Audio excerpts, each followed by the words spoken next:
Welcome to Casual Mania, and UFC 290 has gone down this past weekend. I think it's safe to say that it's one of the best pay-per-views there's ever been. There were some minute finishes multiple times, I think at least 4 of them. There were racially motivated face-offs to set up future title events, Fight of the Year contenders, and a champion just continuing his dominance as one of the greatest of all time.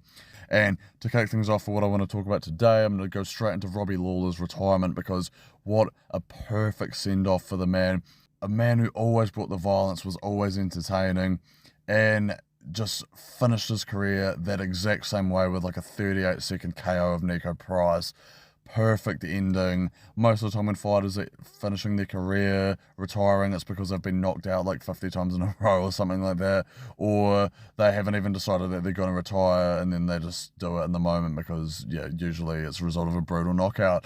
And in this case, it was on the other end of the equation, with Robbie getting it done. And it was perfect. The little package they had for him afterwards in his post-fight interview, great to see. What a legend. And I hope this really is his retirement, because, you know, we always get fighters saying it through retirement and they're coming back, but no, I think he's pretty certain on this. And good, that's exactly how I want it. Like, you can't have a better send-off than that. So congratulations to Robbie Lawler on just a phenomenal career, former champion, just multiple fights of the year, beast. Bo Nickel was opening the card. What a abysmal decision, though, not to have Robbie Lawler having his retirement on the main card. Disrespectful. But whatever, yeah, they're wanting to build the Bo Nickel hype, and they did that yet again, because this man just came out with bricks for hands tonight. Everyone was expecting a ragdoll over this no-name guy that was getting called up on short notice to face him, but instead Bo Nickel was like, no, I'm just going to sleep this guy quick, just instantaneously almost. And I was actually hyped for it, because I was expecting just, you know, a ragdoll, and Bo was just like bang, bang, puts him down. So yeah, that was entertaining. But I mean, this guy, he was undefeated, he was 7-0, Val Woodburn was his name. But, you know, it doesn't really do that much for Bo. I guess it shows that he's got hands too, shows he can be versatile, but we don't really know the skill and experience of his opponent, so it's hard to say. But I mean, it is still just going to build hype for Bo for the future, so I don't really have much more to even say for that, but hopefully he can just keep fighting higher ranked competition going forward. Dan Hooker, Jalen Turner up next, a banger of a fight. Incredible fight. Both men put it all on the line, but I'd say Dan Hooker more so, because he started off a bit slow. Jalen Turner was really just putting the damage on him, smashing him in some instances, like with some head kicks. Oh, it was brutal. I don't know how Dan took some of the damage, and it really seemed like Jalen had control of the fight. And then about halfway through, seemed to gas out, slowed down, and Dan just started putting pressure on him for the remainder of it and took over the fight to get the split decision win. And it was an absolute war. It was brutal. It was a brawl. And I don't know if you've seen, you probably have, but the x-rays of Dan Hooker, he had a broken arm, a broken face after this, and he still just got the job done. So really showing that dog in him, beating someone higher ranked than him. He's showing that he's not done yet, because he's had, you know, a few losses recently, some not so good. So yeah, he's still in the mix for sure. I mean, I don't know how high up he'll be able to get, but this does a lot for him, because it just reminds everyone that he does have that dog in him, that he brings the fight, brings the violence, and that's what you want to see. So good win, and he'll probably get someone in the top 10 next. So yeah, Hangman, good fight again. Didn't get a performance bonus. Criminal, I think. We'll get to the co-main event, which was fight of the night, but I feel like you could have given these guys something. This was such a good fight as well. On any other card, this was fight of the night for sure, and especially with the damage these guys took. Come on, you got to give them something. Biggest upset of the...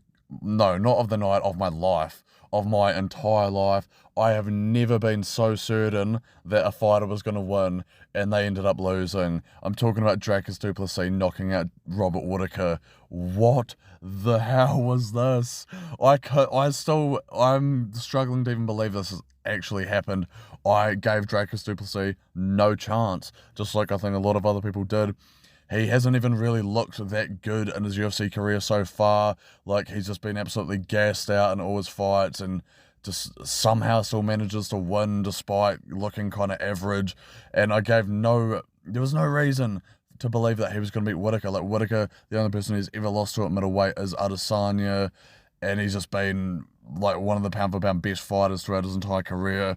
And Du Plessis just got it done. I don't know, that two-nostril Du Plessis, the working nose Du Plessis, new mythical fighter for show.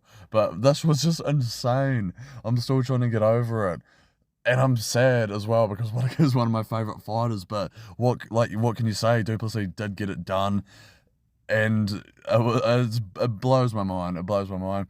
And Israel Adesanya coming into the cage because obviously Dracus is the next contender. That's the fight Izzy wanted.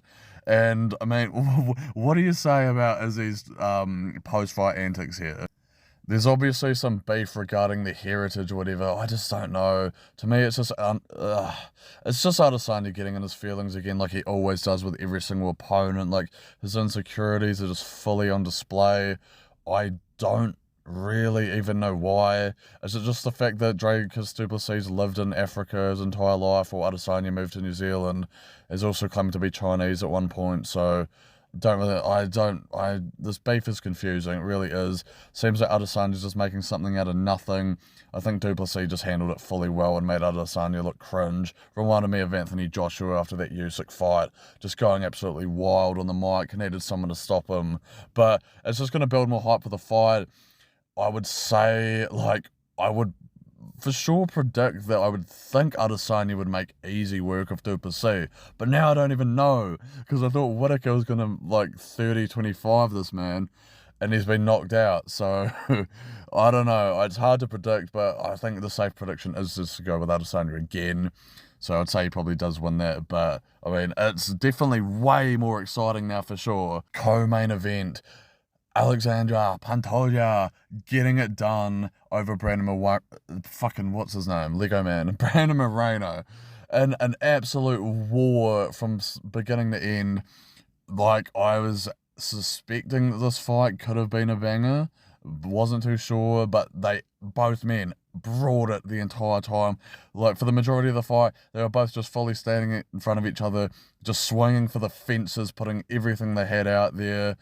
Moreno got dropped in round one, but was never out of the fight the entire time. Like, he continued to inflict damage back. And Pantoja, there were so many occasions where I thought he was going to be gassed, especially against someone like Moreno, who hasn't really shown that he's had a problem with cardio. And Pantoja just continued to bring it the entire time and won the bout via split decision with a just phenomenal combination of his striking and especially his grappling. Like, his grappling looked insane. He was able to take the back, was going for multiple chokes the entire time. Moreno was trying to come back with a few reversals, but Pantoja was just better in the grappling, was efficient in the clinch, putting the pressure on, and just, it was a great performance by him. But split decision, bullshit. And I see all Moreno's little Lego bitch fanboys all over social media crying about this decision. They don't know what the fuck they're talking about. This was the most clear 4-1 for Pantoja. And if you disagree with that, I don't know if you're a casual or just a biased Moreno fanboy, it's one or the other. And it's the exact same shit, like, whenever there's a fighter with a fan base like this, it's just, we've seen this so many times before, and we've seen it even before with Moreno, like his fights with Davison, the first fight, the third fight, the first one was a draw, and then the third one, Davison won by decision. I thought they were clear wins for Davison, yet you get all these little I don't know what they are, but all these little bitches in the comment section crying about the decision, saying it's the biggest robbery of all time. Shut the fuck up. Like, this makes me so fucking mad. These people don't know what the fuck they're on. And they're just so delusional as well. And I can't believe how many people they always get agreeing with them. Just stay off social media, you bums. They were saying shit like, all Pantoja was doing was hugging him for the entire fight. All he was doing was just backpacking him like a little bitch. He wasn't even standing with him. I was like, what the fuck are you talking about? Like, for the first 3 rounds at least, Pantoja and Moreno were both going head to head, just throwing shit back and forth, and it was just an absolute war on the feet.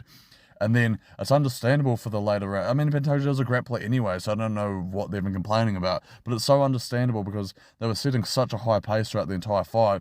Like, It's obviously if Pantoja can be on top of Moreno or whatever, or just have the advantage in the grappling, allow himself to rest while having a dominant position, he's gonna do that. And even then, he was going for chokes and shit when he had the back the whole time anyway, like when they were against the cage and shit. People are just so full of shit with this one. Pantoja just absolutely disrespected by the crowd, getting booed just because he doesn't play with Lego. Bullshit, just such bullshit. And I hope going forward that it's not going to be like another Aljamain situation where Pantoja's just getting booed the entire time just because he beat Moreno. Just, oh, I can see it happening though. He was nothing but respectful the entire build-up, even though he had already beat Moreno twice. Like, he could have easily gone out and talked shit over him. Could have been Alex Pereira 2.0, but he was respectful and he had a phenomenal performance and had a really heartfelt post-fight interview that he was just getting booed the entire fucking thing. And it really made me mad. Pantoja, though, is Pereira 2.0, though, because he got, like, I don't know if you've seen the meme, but it was like he got Moreno cut from Tough, he got him cut from the UFC, and now he's taking his belt from him, so, oh, that man, oh, I don't know if he has it out for Moreno like that, but he's gotten the shit done. What a fight. Like, this is probably the best flyweight fight I've ever seen, if I'm being honest. It just had everything. It was a banger. It was a banger for sure. And then to go on from there, the main event, Alex Volkanovski, just doing what he does, like, not really surprising, to be honest. Like, he just did it again, just dominated the entire fight. Had some good moments on the feet, like he cracked Yair at one point. Yair had a few kicks he kind of got in there, but the majority of it was just Volkanovski grappling and ground and pounding, which is what I expected to happen. Got Yair out of there in the third round via TKO, and I was kind of confused, like, everyone was making it out to be like Yair was the hardest person Volkanovski's ever faced. So we're like, what a win for Volk, like, I can't believe he did this to Yair.